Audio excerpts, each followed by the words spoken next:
Friends, welcome to our channel quantum zone. So देखिए, आपका जो आज का लेक्चर होगा, इसके पहले देखिए हमने क्या पढ़ा था। डिटेल में डिस्कस किया था इंट्रोपी के बारे में ना, पूरा एकदम डिटेल में। तो इंट्रोपी के बारे में अगर आपको जो है कंसेप्ट जानना है, उसके अंदर प्रोसेस क्या क्या होते हैं ना, क्या होता है इंट्रोपी, ठीक है, इंट्रोपी चेंज कैसे मेजर करते हैं, ठीक है, मैथमेटिकल जो टर्म्स उसके अंदर आते हैं, तो उसको देखने के लिए जो है इसका पहला वाला लेक्चर जो है जरूर देख लीजिएगा, ठीक है। अगर आपको आता है तो ये आपके लिए जो है आसान हो जाएगा। देखिए, इसके पिछले लेक्चर में हम लोग ने बात किया था इंट्रोपी चेंज पे, ठीक है, कि इंट्रोपी चेंज होता क्या है, ठीक है। आज का जो आपका जो लेक्चर होगा वो आपका सिंपल आपका होगा डिफरेंट डिफरेंट प्रोसेस के लिए इंट्रोपी चेंज की वैल्यू क्या होगी, ठीक है। लाइक आइसोथर्मल के लिए क्या होगी, एडियाबेटिक की कंडीशन में एंट्रोपी चेंज क्या होगी ना। तो आज ये डिटेल डिस्कस यहाँ पे किया जाएगा ना। तो ये पर्टिकुलर जो लेक्चर होगा कि मतलब जितने डिफरेंट डिफरेंट प्रोसेस होते हैं उसके लिए इंट्रोपी चेंज आपकी क्या होगी, ठीक है। अच्छा, अब देखो, पिछले लेक्चर में हमने ये सीखा था कि डेल्टा एस जो होता है, यानी इंट्रोपी चेंज क्या होता है, क्यू बाई टी, यानी डेल्टा क्यू बाई टी, ठीक है। एक एक चीज पकड़ते जाइएगा, ठीक है। आपको जो चीजें मतलब लेक्चर में नहीं देखे हैं, इसके पहले वाला अगर आप लेक्चर नहीं देखे तो भी आपको समझ में आ जाएगा, ठीक है। तो इंट्रोपी की बात हमने वहां पे की क्या थी कि डिग्री ऑफ रैंडमनेस। इंट्रोपी के हमने इसके पहले लेक्चर में बात किया था। इंट्रोपी क्या होती है, डिग्री ऑफ रैंडमनेस, ठीक है, डिग्री ऑफ रैंडमनेस। यानी आप क्या बोल सकते हो कि इसके बेसिस पे हम लोग ने वहां पे ये भी देखा था कि रिएक्शन कैसी होगी, स्पॉन्टेनियस होगी या नॉन स्पॉन्टेनियस। बाय इंट्रोपी क्या होती है, इंट्रोपी आपका सिंपल होता है डिग्री ऑफ रैंडमनेस, यानी कोई चीज अगर डिसऑर्डर में है तो कितना ज्यादा उसके अंदर डिसऑर्डरेबिलिटी है ना, कितना ज्यादा वो डिसऑर्डर है, यानी उसकी रैंडमनेस कितना ज्यादा है, वो इंट्रोपी के बेस पे डिफाइन किया जाता है, पहली चीज। दूसरी चीज क्या होती है कि इसको मैथमेटिकल टर्म में हम लोग क्या बोलते हैं, delta S equal to delta Q by T, जहां पे आपका ये डेल्टा एस क्या है, इंट्रोपी चेंज है, डेल्टा क्यू है आपका जो है हीट चेंज है, और टी क्या है, एब्सोल्यूट टेम्परेचर है, ठीक है। वहां पे यूनिट की बात की थी, तो यूनिट क्या होता है इसका जो है जूल पर मोल पर केल्विन, ठीक है। इसको यहाँ से यूनिट निकाल सकते हो।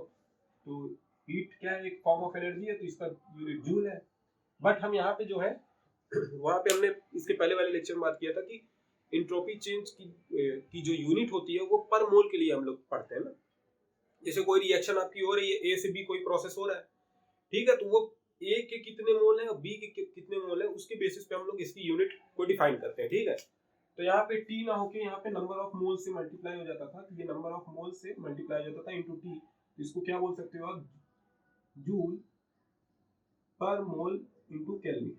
टेम्परेचर किस में रखेंगे आप, केल्विन में रखेंगे ना, एब्सोल्यूट टेम्परेचर है तो केल्विन में रखेंगे, ठीक है।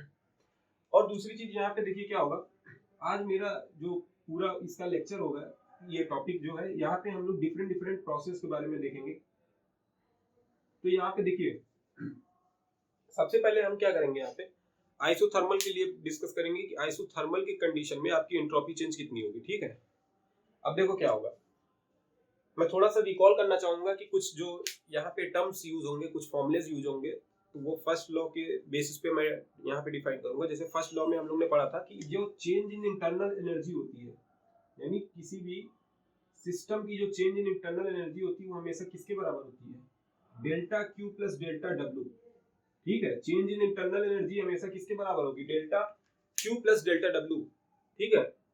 अब जैसे कोई सिस्टम है, उसकी इंटरनल एनर्जी कैसे डिफाइन करोगे, उसकी इंटरनल एनर्जी कैसे डिफाइन करोगे, यानी जो उसके अंदर हीट कंटेंट है प्लस उसके अंदर क्या प्रोसेस हो रहा है, क्या वर्क डन हो रहा है, वो टोटल जो समेशन होगा उसका वो किसके बराबर होगी, हमेशा इंटरनल एनर्जी की बात होगी, ठीक है, इंटरनल एनर्जी के इक्वल होगी। और दूसरी चीज, इंटरनल एनर्जी मैंने बता चुका हूँ कि एक पॉइंट फंक्शन होता है, ठीक है, पाथ पे डिपेंड नहीं करता ना। जितने टाइप्स की एनर्जी होती है, एक्सटेंसिव प्रॉपर्टी होती है, ये भी बताया है ना, जितने टाइप्स की एनर्जी होती है वो एक्सटेंसिव प्रॉपर्टी होती है। सो ये सब जो है हम पहले पढ़ चुके हैं, तो इसके बारे में ज्यादा यहाँ पे डिस्कस नहीं करेंगे।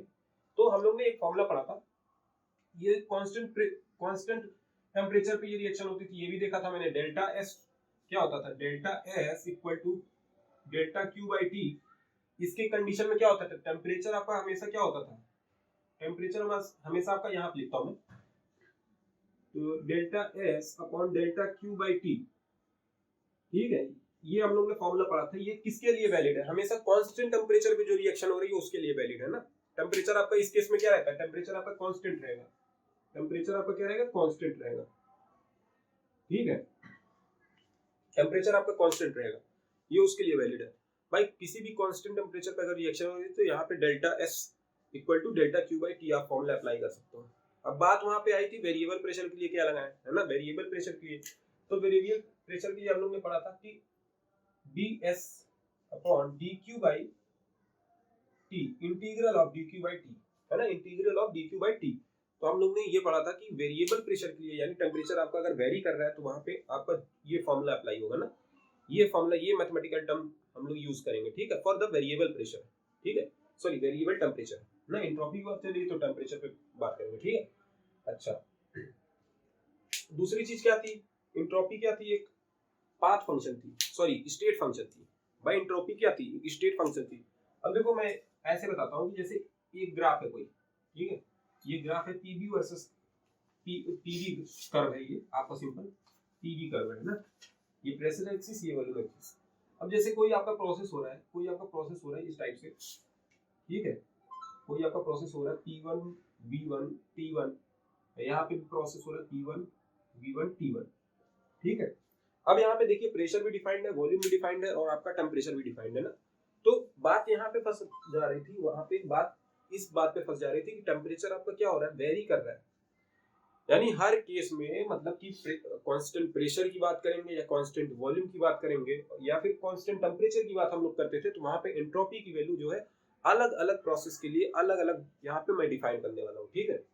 तो बात ये फंस जा रही थी कि वहां पे अगर एंट्रोपी की वैल्यू निकालनी हो किसी भी प्रोसेस के लिए तो वो हर केस में क्या होगी, अलग होगी, है ना, डिफरेंट, मतलब डिफरेंट डिफरेंट प्रोसेस के लिए एंट्रोपी चेंज क्या होगी, डिफरेंट होगी। तो वो आज हम सिंपल यहाँ पे बात करेंगे, ठीक है, ठीक है। अच्छा देखो ये फॉर्मूला आप यहाँ लिख लो, ds, ये याद रखिएगा, ds equal to integral of dq, ठीक है, इंटीग्रल ऑफ dq, ओके। अब देखो हम लोग ने पहले लॉ से पढ़ा है कि आपका du जो होता है यानी change in internal energy dq plus dw, ये होता है, ये होता है, ठीक है, ये होता है। अब देखो यहाँ पे क्या करेंगे कि हम लोग ने कुछ पैरामीटर्स जो पढ़े थे उसको एक बार रिकॉल करेंगे, उसके बेसिस पे जो है देखो एक साथ मैं क्या करूंगा कि इंट्रोपी चेंज जो है आपका आइसोथर्मल के प्रोसेस में भी निकालूंगा और आइसोकोरिक के प्रोसेस में भी निकालूंगा ना क्या होता है, ठीक है। एक जनरल फॉर्मूला भी बनेगा कुछ मतलब मैथमेटिकल टर्म को यूज करके। तो ये हमने फर्स्ट लॉ में पढ़ा था कि du क्या होता है, यानी चेंज इन इंटरनल एनर्जी हमेशा किसके बराबर होता है, summation of heat and work done, ठीक है, इसके बराबर आपका चेंज इन इंटरनल एनर्जी होता था, ओके। अब बात यहाँ पे फंस जाती थी कि ये dq जो होता है, dq क्या होता है आपका, हीट चेंज होता है, हीट चेंज यानी हीट अगर कोई प्रोसेस में एक्सचेंज हो रहा है तो वो एट अ कांस्टेंट प्रेशर पे होगा ना। इंटरनल एनर्जी हम किस पे पढ़ते थे, at a constant volume, CP है ना। सीपी क्या होता था, specific heat at constant pressure, CV क्या होता था आपका, specific heat at constant volume, ये बात, ठीक है। अब देखो यहाँ पे क्या होगा, सिंपल, आप यहाँ पे क्या कर दो, ये dq क्या है भाई, क्योंकि हम लोग क्या पढ़ते थे, यानी कांस्टेंट प्रेशर पे अगर हीट की वैल्यू पढ़ते थे तो एनसीपी डेल्टा टी पढ़ते थे, ठीक है, ये होता था एक। और क्या होता था, वर्क डन क्या होता था आपका डीडब्ल्यू अगर मैं बोलूं कि वर्क डन का जो कांस्टेंट प्रेशर पे अगर कोई रिएक्शन हो रही थी तो वर्क डन वहां पे हम लोगों ने क्या डिफाइन किया था, माइनस का पी एक्सटर्नल इंटू डीवी या फिर P external into delta we, है ना, माइनस का P external into delta we,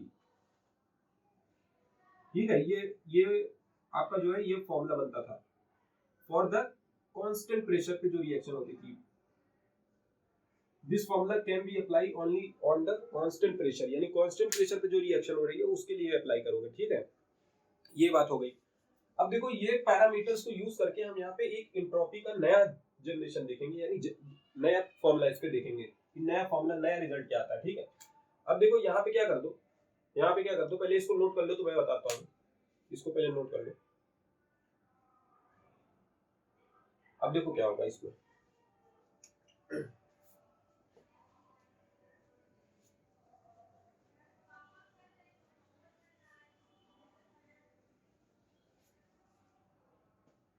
देखो क्या होगा, ये आपका मैं बताता हूँ कि ये आपका जो है सिंपल जो फॉर्मूला होता था, ये ds integral of dq by t, ये सिर्फ हम लोग पढ़ते हैं वेरिएबल टेम्परेचर के लिए, टेम्परेचर आपका वेरी करेगा, टेम्परेचर आपका कांस्टेंट रहेगा नहीं रहेगा तब होगा, ठीक है। अब हम लोग ने ये पढ़ा है कि डेल्टा यू इक्वल टू आपका क्या होता है, delta Q plus delta W, ठीक है। अब यहाँ पे क्यू बात आ गई, क्यू क्या रखेंगे, ठीक है, क्यू क्या रखेंगे, तो देखो कांस्टेंट प्रेशर पे अगर रिएक्शन हो रही है तो क्यू आपका एनसीपी डेल्टा टी आ जाएगा, सिंपल है ना। यानी कांस्टेंट प्रेशर के लिए at a constant pressure, at a constant pressure, यानी टेम्परेचर आपका क्या हो गया, कांस्टेंट हो गया, ठीक है। टेम्परेचर अगर कांस्टेंट है तो आपका सिंपल फॉर्मूला क्या बन जाएगा, सिंपल फॉर्मूला क्या बन जाएगा, एंट्रोपी चेंज क्या होगा भाई, S1 से S2 जाएगा, यानी जो वैल्यू होगी आपकी जो इनिशियल टू फाइनल जाएगी, क्योंकि मैंने बताया कि ये पॉइंट फंक्शन है, ये पाथ पे डिपेंड नहीं करता भाई, आप कहां से चल रहे हो कहां तक जा रहे हो इस पे डिपेंड करता है, कितने रास्ते चले हो उससे मतलब नहीं है, ठीक है, तो उससे मतलब नहीं है आपका, ये पॉइंट फंक्शन है एक। तो S1 से S2 जाएगा तो इसका चेंज आ जाएगा, सिंपल आपका S आ जाएगा, ठीक है, या आप डेल्टा S भी बोल सकते हो, ठीक है। तो ये क्या हो जाएगा आपका dq, यानी ये कांस्टेंट प्रेशर पे जब आपका रिएक्शन होगा तो ये Qp equal to NCP delta T होता है ना, एनसीपी डेल्टा टी। ये सिंपल आप कांस्टेंट प्रेशर पर अगर रिएक्शन हो रही है तो एंट्रोपी चेंज की वैल्यू कितनी आ जाएगी आपकी, NCP delta T by T. ये रिएक्शन आपकी जब कांस्टेंट प्रेशर पर होगी उस कंडीशन में आपकी एंट्रोपी की वैल्यू क्या होगी, NCP delta T by T, ठीक है, पहली चीज ये कांस्टेंट प्रेशर के लिए है। अच्छा, अब दूसरी चीज यहाँ पे देखिए क्या होगा, अब देखो आइसोथर्मल और आइसोकोरिक जो है दोनों का समेशन वो एंट्रोपी देगा, अभी देखो कैसे निकालते हैं उसे, तो ये फॉर्मूला हमें पता है, तो integral of ds upon integral of dq by t, ठीक है, ये होता है। अब देखो dq की वैल्यू हमें यहाँ से निकालनी है तो हम फर्स्ट लॉ के थ्रू क्या कर सकते हैं, निकाल सकते हैं भाई, चेंज इन इंटरनल एनर्जी आपका हीट प्लस वर्क के बराबर होता था, तो वहां से हीट की वैल्यू निकाल लो, तो हीट की वैल्यू निकालोगे तो क्या हो जाएगा, ये हीट की वैल्यू आप निकालोगे तो डेल्टा क्यू क्या आ जाएगा, delta U minus delta W, ठीक है, ये हो जाएगा, ये हो जाएगा सिंपल। अच्छा, अब ये क्यू की वैल्यू, डेल्टा क्यू की वैल्यू या फिर डी क्यू, या ये डिफरेंशियल फॉर्म में लिखा है तो डी क्यू के टर्म में क्या लिखोगे, D Q equal to D U minus D W, ठीक है, ये भी लिख सकते हो आप, है ना। तो ये वैल्यू यहाँ से उठा कर रख दो, तो ये क्या बन जाएगा आपका, सिंपल, ये देखो मैं इसको रफ करता हूँ, तो डी क्यू की जगह मुझे क्या रखना है, D U minus D W by T, ये हो गया, ये हो गया, ठीक है।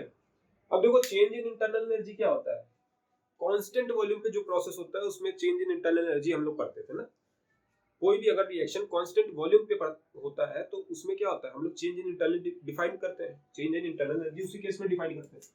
तो सिंपल आप यहाँ पे क्या कर दो, यहाँ पे देखो क्या हो जाएगा भाई, इसका इंटीग्रल क्या होगा, S1 से S2 जाएगा, S1 से S2 जाएगा तो सिंपल आपका चेंज क्या हो जाएगा, डेल्टा S हो जाएगा, ठीक है, S2 minus S1, because entropy is the state function not a path function, ठीक है, it's only depends on the final and initial position, ठीक है, ये होगा।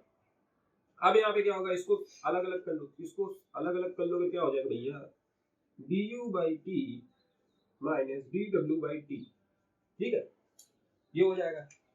अब देखो भैया हम du क्या होता है, चेंज इन इंटरनल एनर्जी, उसको हम पढ़ के आए क्या होता है, चेंज इन इंटरनल एनर्जी क्या होता है आपका, सिंपल एनसीवीडीटी होता है, एनसीवीडीटी, ठीक है। तो टेम्परेचर का वेरिएशन देख लेंगे, जैसे इस टाइप से मैं कर्व यहाँ बना देता हूँ, पहले आपको कंफ्यूजन नहीं होगी ना, देखो रैंडमनेस गायब हो गया, मतलब जिसके बारे में बात हो रही वही गायब है, ठीक है यार। देखो इस टाइप से अगर कोई प्रोसेस हो रहा था, ए से बी कोई प्रोसेस हो रहा था, ए से बी, जहाँ पे आपके तीनों पैरामीटर्स क्या थे, वेरिएबल थे, यानी P1 B1 T1 इधर था, और फाइनली ये क्या हो गया, P2 B2 T2, P2 B2 T2, ये हो गया, ठीक है। अब यहाँ पे देखो क्या करेंगे कि इंटरनल एनर्जी का फॉर्मूला क्या होता है, सिंपल, यानी कांस्टेंट वॉल्यूम पे अगर प्रोसेस हो रहा है तो वो इंटरनल एनर्जी कैसे डिफाइन करोगे, du equal to NCV/dt, NCV/dt हो जाएगा ना, du इक्वल टू क्या हो जाएगा, NCV/dt हो जाएगा, तो du इक्वल टू NCV/dt हो जाएगा, और dw अब क्या होता है, dw यानी वर्क डन कितना होगा आपका, किसी भी प्रोसेस के लिए वर्क डन कितना होगा आपका जो है सिंपल आपका क्या हो जाएगा, P external delta we, P external minus का पी एक्सटर्नल डेल्टा वी ना लिख के हम क्या लिखेंगे, डीवी लिखेंगे, यानी पी डीवी सिंपल। ठीक है, ये दो फॉर्मूले होते हैं जनरल। ठीक है, यहाँ पे यूज करने हैं। ठीक है अपने तो ये देखो इस फॉर्म इस पर्टिकुलर रिलेशन में वैल्यू डाल दो, तो डेल्टा एस बराबर क्या हो जाएगा, डेल्टा एस यहाँ से क्या आ जाएगा, डी यू कितना है, चेंज इन इंटरनल एनर्जी आपको कितना है, N C V D T. ठीक है, अपॉन ये क्या हो जाएगा, भाई पार्शियल डिफरेंशिएशन कर रहा है यानी डिफरेंशिएशन कर रहे तो हम dt रखेंगे यहाँ पे। ठीक है, dt बाई टी। ठीक है, माइनस का minus of P external, work done कितना है, वर्क डन आपका क्या है, simple P external minus P external into DV, तो ये पी एक्सटर्नल डीवी हो जाएगा बाई टी। ठीक है, P external DV by T. ठीक है, अच्छा यहाँ तक समझ में आया भाई, हमने कुछ नहीं किया, मुझे पता है तुमको नहीं समझाया, मैं फिर से बताता हूँ क्या होता है। भाई देखो मैंने बताया कि कांस्टेंट प्रेशर पे हीट का जो फॉर्मूला होगा एनसीपीडीटी होगा। भाई कांस्टेंट प्रेशर पे क्या होगा, हीट भी रिलीज होगी, आपका वर्क डन भी होगा ना। कांस्टेंट वॉल्यूम पे क्या होगा, आपका जो है एनर्जी का पूरा प्रोसेस होगा, वहां पे वर्क डन नहीं होगा। इसीलिए हम लोग बोलते हैं CP is greater than CV. याद आया कुछ, याद आया? ये मैं फिजिक्स में डिस्कस करूंगा, फिजिक्स का जब लेक्चर आएगा थर्मोडायनामिक्स का, उसमें डिस्कस करूंगा कि सीपी माइनस सीवी एक रिलेशन आता है जिसको हम मेयर्स लॉ बोलते हैं, वो आपका जो है फिजिक्स में आएगा। बट यहाँ पे मैंने बता दिया इसलिए कि कांस्टेंट प्रेशर पे अगर कोई रिएक्शन हो रही है तो वहाँ पे एनर्जी एक्सचेंज भी होगा, वर्क डन भी होगा। ठीक है, एंड कांस्टेंट वॉल्यूम पे अगर कोई प्रोसेस हो रहा है वहाँ पे आपका जो है ओनली ऑन एनर्जी एक्सचेंज होगा, वर्क डन नहीं होगा। ठीक है, एनर्जी एक्सचेंज होगा, वर्क डन नहीं होगा। कैसे होता है वो सब चीज मैं डीपली डिस्कस करूंगा उस पर्टिकुलर लेक्चर में फिजिक्स में। ठीक है, तो यहाँ पे देखो क्या हो जाएगा, डेल्टा एस, ये क्या हो जाएगा, टेम्परेचर चेंज यहाँ कितना कितने से कितना हो रहा है, T1 से T2 हो रहा है, तो T1 से T2 यहाँ ले लो। यहाँ पे NCV, भाई देखो N क्या है, नंबर ऑफ मोल है, N क्या है, नंबर ऑफ मोल है, CV क्या है, specific heat at constant volume. NCV की वैल्यू कितनी होती है, CV की वैल्यू कितनी होती है, F प्लस 1/2R। ठीक है, F/2 1 प्लस R। ठीक है, CV की वैल्यू यहाँ लिख लीजिएगा कितना होता है, ये सब मैं डिस्कस कर चुका हूँ। ठीक है, F/2 प्लस 1 इंटू R। ठीक है, ये होती है। तो भाई ये दोनों तो कांस्टेंट है, तो इसको क्या कर लो, सिंपल इसको बाहर घसीटो, तो ये dt बाई टी, ये T1 से T2 टेम्परेचर चेंज हो रहा है, T1 से T2, और ये देखो माइनस का P एक्सटर्नल, माइनस माइनस ये क्या हो जाएगा, प्लस हो जाएगा।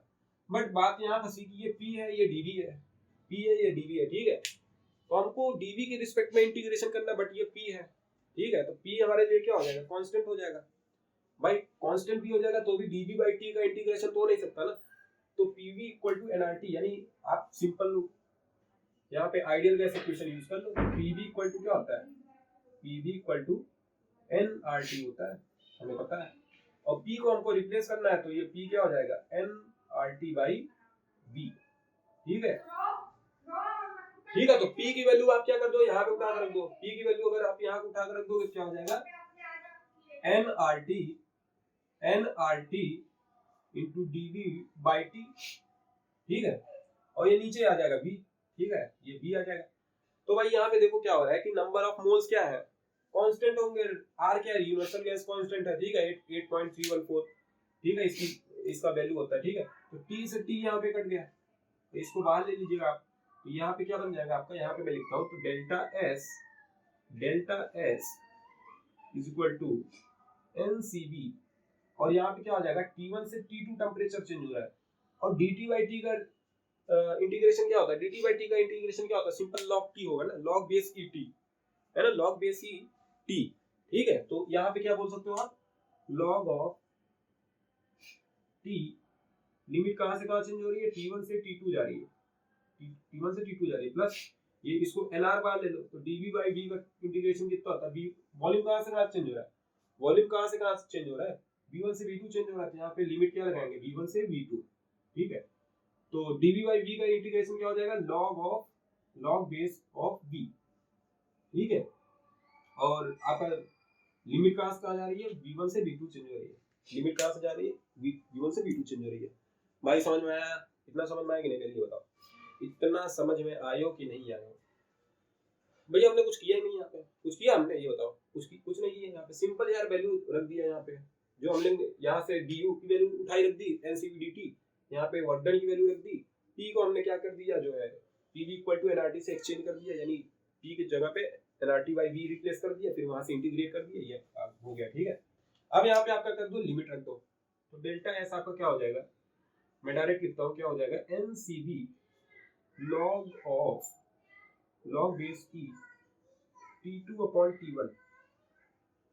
भाई T2 अपॉन T1 क्या होगा भाई, ये देखो ये है log बेस e T, है ना, तो T1 से T2 चेंज हो रहा है, और ये T1 से T2 चेंज हो रहा है ना, तो log base e T2 minus log of base e T1, ये हुआ।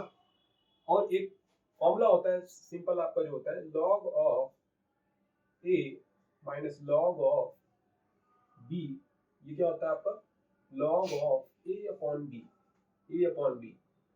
ठीक है, ये फॉर्मूला होता है, कुछ ये फॉर्मूले होते हैं। और एक फॉर्मूला लिख लीजिएगा यहाँ पे, मैं लिख ही दे रहा हूँ, ये देखो log of a minus log of b जब दिखेगा तो आप क्या करोगे, log a upon b formula बन जाता है। ठीक है, log a upon b formula बन जाएगा। और यहाँ पे क्या दूसरा फॉर्मूला यूज कर सकते हो, यूज क्या कर सकते हो, यहाँ यूज नहीं होगा, इसी का यूज होगा, बट फिर भी लिख लो, log a इंटू b क्या होता है, log a इंटू b क्या होता है, log of a plus log of b। ठीक है, तो ये कुछ जो है जनरली लॉगरिथम के फॉर्मूले हैं, इसके बेसिस पे हम लोग यहाँ पे जो है सॉल्व कर रहे हैं। ठीक है, इतना समझ में आ गया, इतना समझ में आ गया। अब देखो यहाँ पे क्या होगा, यहाँ पे देखो क्या होगा, ये नंबर ऑफ मोल है, और ये क्या है, आर क्या है, यूनिवर्सल गैस कांस्टेंट, तो ये इसको बाहर ले लो। ठीक है, एज इट इज बाहर ले लो, तो इसका इंटीग्रेशन करेंगे तो सिंपल क्या होगा, log of v2 minus v1, log v2 log base e v2 minus log base e v1। तो फिर से वही फॉर्मूला लग रहा है log a माइनस b, तो ये क्या हो जाएगा log a अपॉन b, यानी v2 बाई v1 ये आ जाएगा, v2 बाई v1। ठीक है, v2 बाई v1।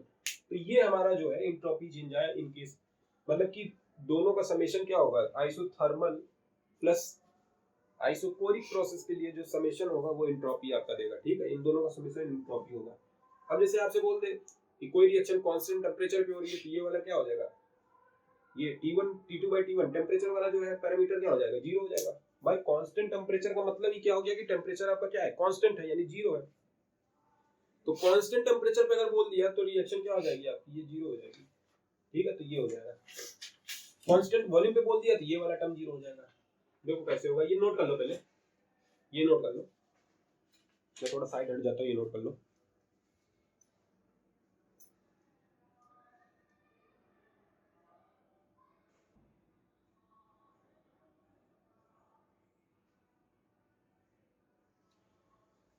चलो देखो, ये नोट आप लोग ने कर लिया होगा आई होप, तो इसको मैं रफ करता हूँ। ठीक है, इसको मैं रफ करता हूँ। अब देखो यहाँ पे ये जनरल फॉर्मूला आपका आ गया जो है, ठीक है, ये जनरल फॉर्मूला आ गया। बेस ई के टर्म में आपको log बेस 10 में कन्वर्ट करना होगा। अगर ये देखो log बेस ई में आया है, ठीक है, log बेस ई में दोनों आया है, अगर log बेस 10 में कन्वर्ट करना होगा तो 2.303 से आप क्या मल्टीप्लाई कर दो। ठीक है, तो log बेस ई को अगर log बेस 10 में कन्वर्ट करना है तो ये आपका क्या हो जाएगा, 2.303 से आप log बेस 10 में मल्टीप्लाई कर दो, बस log बेस ई से क्या हो जाएगा, कन्वर्जन log बेस 10 में हो जाएगा। ठीक है, अब देखो इसको मैं रफ करता हूँ, आगे मैं प्रोसीड करूंगा। अब देखो यहाँ पे दो ही जनरल आपके टर्म आएंगे जो है, दो तो आएंगे, आइसोथर्मल आइसोकोरिक केस में क्या होगा आपका, एंट्रोपी चेंज क्या होगा। ठीक है, चलो इसको मैं रख करता हूँ। ओके, तो भैया देखो ये सब होता कुछ नहीं है, मनगढ़ंत कहानी है बस। ठीक है, ये सब ऐसे ही है, मतलब कि एक्सपेरिमेंटल अप्रोच है, होता कहीं नहीं है, मतलब ऐसा पॉसिबल ही नहीं है, ऐसा पॉसिबल ही नहीं है ना। हम लोग वहाँ पे जैसे पढ़ते हैं हाइब्रिडाइजेशन और वो molecular orbital theory, sigma S, sigma 1s, sigma star 1s, ये सब होता नहीं है ना। ये एक थ्योरेटिकल अप्रोच है, इसके मतलब कि ये पर्टिकुलर होता नहीं है, नेचर में ये होता नहीं। ठीक है, ओके, तो हम लोग ने वहां देखो फॉर्मूला क्या निकाला था आपका जो है, इंट्रोपी चेंज क्या आया था आपका, इंट्रोपी चेंज आया था आपका NCV log ऑफ वेट। देखो यहाँ से लिखेंगे डेल्टा एस की वैल्यू कितनी आई थी आपकी, डेल्टा एस आई थी आपकी NCB log base e T2 by T1, ठीक है, plus N R log of base e V2 by V1, V2 by V1, ठीक है, ये हो गया। अब जैसे log बेस 10 में आपको कन्वर्ट करना है, ये फॉर्मूला log बेस 10 में कन्वर्ट करने के लिए मैंने बताया क्या होता है कि 2.30 से 3 मल्टीप्लाई कर दो, तो ये क्या हो जाएगा, ये आपका हो जाएगा simple NCV 2.303 log of base 10 T2 by T1 plus N into R 2.303 log base E V2 by V1। Okay, ये हो गया, ठीक है। log बेस 10 में आपको कन्वर्ट करना है तो 2.303 से क्या कर देंगे, मल्टीप्लाई कर देंगे। अच्छा, अब भैया देखो, इतनी बात अगर आपको समझ में आ गई, इतनी बात अगर आपको समझ में आ गई, तो अब सिंपल है कि कांस्टेंट टेम्परेचर पे एंट्रोपी पूछेगा, निकाल लोगे। देखो कैसे करेंगे, अगर आपको एग्जाम में ऐसा कुछ मिल जाए कि प्रश्न कि चेंज इन एंट्रोपी आप निकालिए इन केस ऑफ आइसोथर्मल, है ना, आइसोथर्मल प्रोसेस के लिए चेंज इन एंट्रोपी क्या होगी इस कंडीशन में, तो टेम्परेचर आइसोथर्मल का मतलब क्या होगा, आइसो मतलब सेम, टेम्परेचर मतलब क्या है, थर्मल मतलब टेम्परेचर, तो आइसोथर्मल का टेम्परेचर मतलब केस में आपका जो है आइसोथर्मल प्रोसेस में आपका टेम्परेचर क्या है, कांस्टेंट है, टेम्परेचर कांस्टेंट रहेगा, तो टी क्या है आपका, कांस्टेंट है। अगर टी कांस्टेंट है तो डेल्टा टी हमेशा क्या होगा, ये आपका ये प्रोसेस क्या हो जाएगा, ये तो जीरो हो जाएगा भाई, कांस्टेंट टेम्परेचर के लिए ये टर्म तो जीरो हो गया, तो ये तो जीरो हो गया।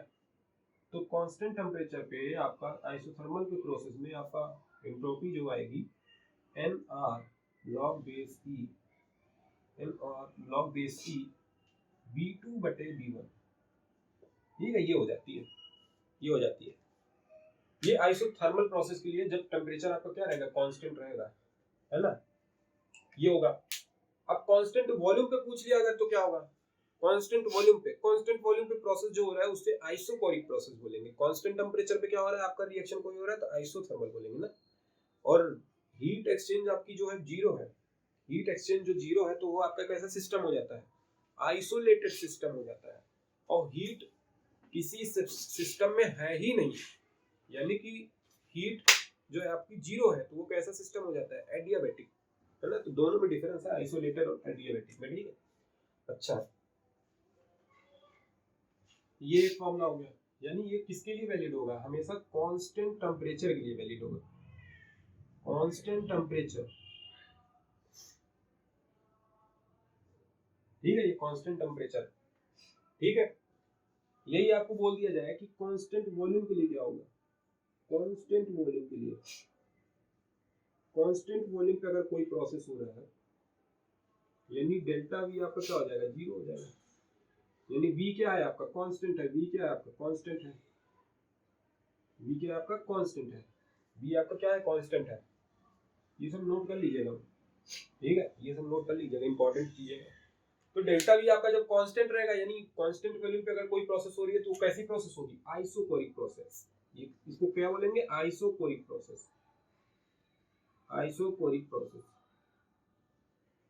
तो जब जब आपका कांस्टेंट टेम्परेचर, कांस्टेंट वॉल्यूम पे प्रोसेस होगा तो वॉल्यूम वाला टर्म क्या कर दो आप, जीरो कर दो, नेगलेक्ट कर दो। तो इस केस में ये वाला टर्म नेगलेक्ट हो जाएगा, ये जीरो हो जाएगा, तो ये बच जाएगा। तो डेल्टा एस की वैल्यू कांस्टेंट वॉल्यूम के लिए कितना आती है, डेल्टा एस की वैल्यू आपकी कांस्टेंट वॉल्यूम के लिए आपकी सिंपल एनसीवी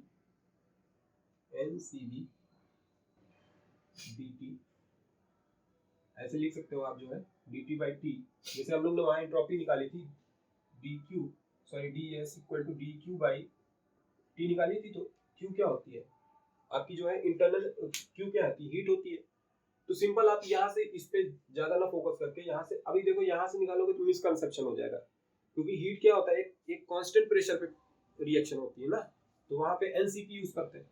बट इस फॉर्मूले से अगर देखोगे तो ये कांस्टेंट वॉल्यूम के लिए जो प्रोसेस होगा, कांस्टेंट वॉल्यूम के लिए प्रोसेस हो रहा होगा, सिंपल ये वाला टर्म आ जाएगा, ये वाला। तो NCB log base e T2 by T1, ठीक है।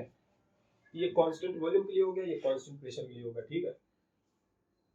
इसी फॉर्मूले को आप अगर लॉग बेस 10 में कन्वर्ट करना चाहते हो तो मैं पहले ही बता चुका हूँ, ये क्या हो जाएगा 2.303 into NCV log base 10 T2 upon T1, ठीक है, ये हो जाएगा T2/T1, ठीक है। अच्छा, ये समझ में आ गया, इतना समझ में आ गया। अब देखो एडियाबैटिक के केस में मैंने बताया था हीट कंटेंट क्या होता है आपका, जीरो होता है, यानी किसी सिस्टम में आपकी हीट क्या है, जीरो है, हीट की कोई वैल्यू नहीं है। तो उस केस में आपका क्या हो जाएगा कि हीट कंटेंट अगर जीरो है तो इंट्रोपी सिंपल आपकी क्या हो जाती है, जीरो हो जाती थी, ठीक है। हीट कंटेंट आपका अगर जीरो है तो उस केस में इंट्रोपी जीरो हो जाती थी, ठीक है।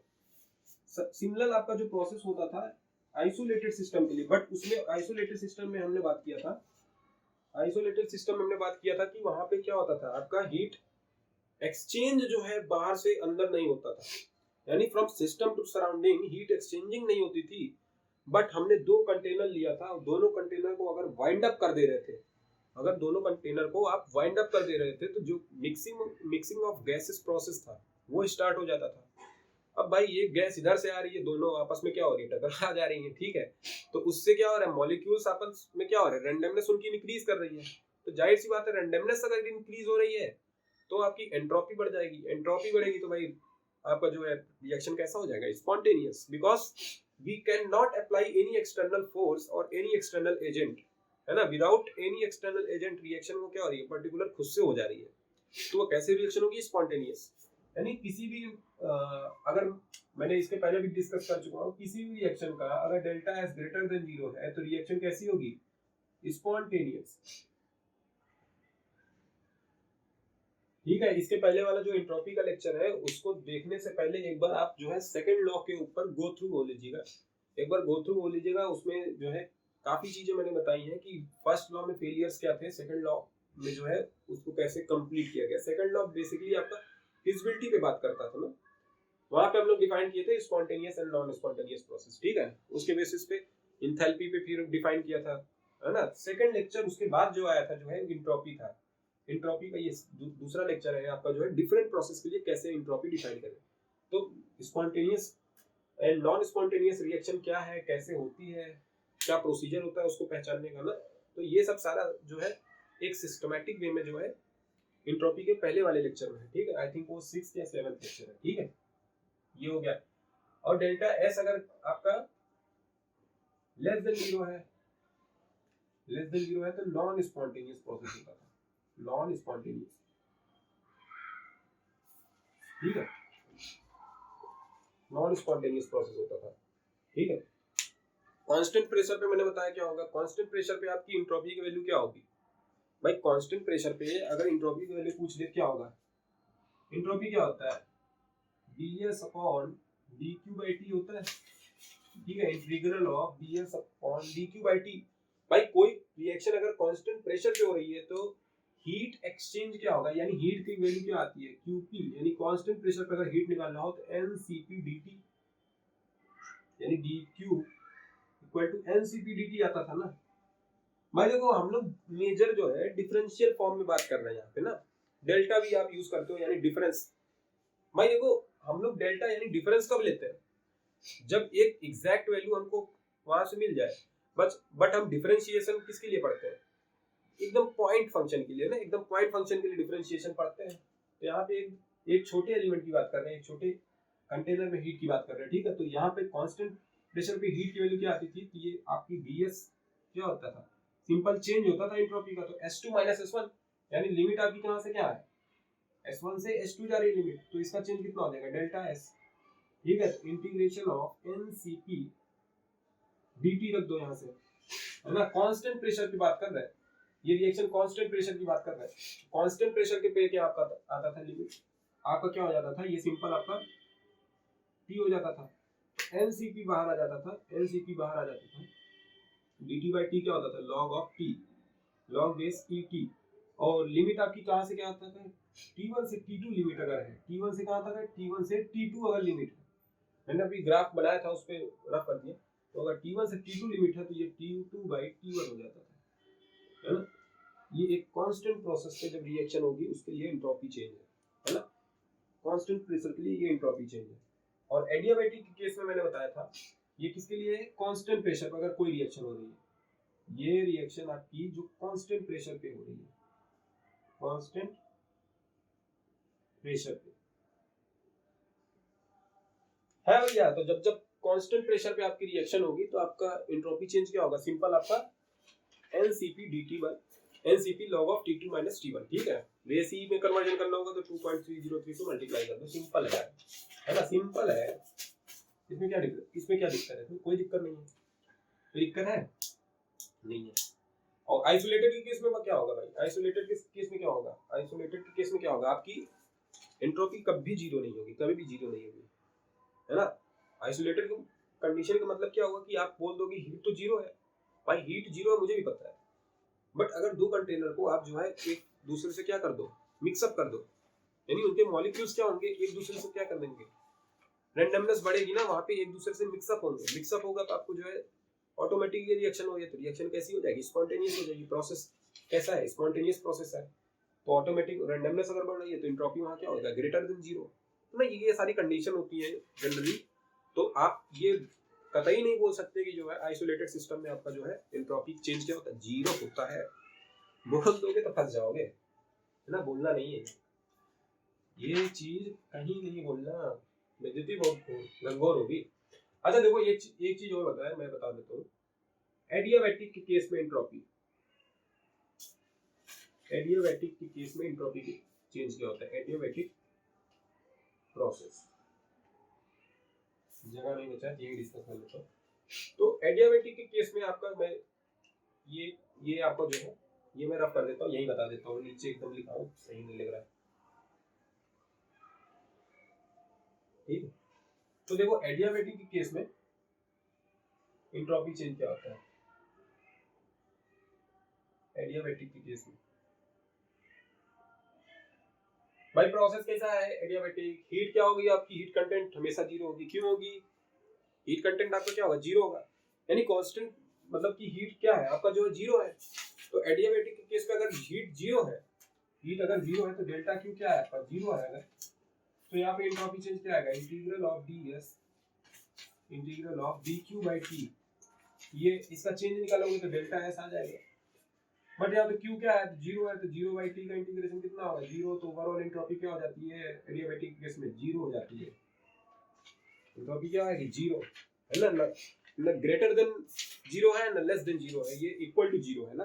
तो एडियाबैटिक के केस में हमेशा एंट्रोपी जीरो होती है, आइसोलेटेड के केस में नहीं होती है, रैंडमनेस वहाँ पे, बट मतलब रैंडमनेस अगर बढ़ रही है तो वहाँ पे एंट्रोपी क्या होगी, ग्रेटर देन जीरो होगी आइसोलेटेड केस में। बट एडियाबैटिक के केस में आपको क्या होगा, एंट्रोपी जीरो होती है, ठीक है। तो आज के लेक्चर में इतना ही रखेंगे। तो आज के लेक्चर में हम लोग सीखा है कि डिफरेंट प्रोसेस के लिए यहाँ पे एंट्रोपी चेंज की वैल्यू क्या होगी ना। तो आई होप ये लेक्चर आपको समझ में आया होगा। जो चीज लगता है कि हमको जो है और अच्छे से एक्सप्लेन करना चाहिए ना, तो आप कमेंट पे जो है आप कमेंट करके बता सकते हैं कि ये चीज हम लोग के अंदर कमी है, तो उसके बेसिस पे हम लोग जो है अपने में और चेंजेस करेंगे ना। ऑडियो क्वालिटी हो गया, किसी भी चीज से रिलेटेड प्रॉब्लम हो तो वो चीज आप बता सकते हो, ठीक है। सो आज के लिए इतना ही रखते हैं। तो अगले लेक्चर में हम लोग जो है गिब्स फ्री एनर्जी की बात करेंगे। वहां पे हम लोग देखेंगे कि गिब्स फ्री एनर्जी क्या होता है। अब उसमें देखो दोनों टर्म आ जाएंगे, डेल्टा एच भी आ जाएगा, एंथैल्पी चेंज भी आ जाएगा, टेम्परेचर, एंट्रोपी सब आ जाएगा। वहां से आपका जो है फाइनल रिजल्ट निकलेगा कि आपका पर्टिकुलर रिएक्शन कैसी होती है, स्पॉन्टेनियस होती है, नॉन स्पॉन्टेनियस होती है, वो डेल्टा जी डिफाइन करेगा, आपका गिब्स फ्री एनर्जी डिफाइन करेगा, ठीक है। तो आज के लेक्चर में इतना ही। तो पढ़ते रहिए, बढ़ते रहिए, थैंक यू।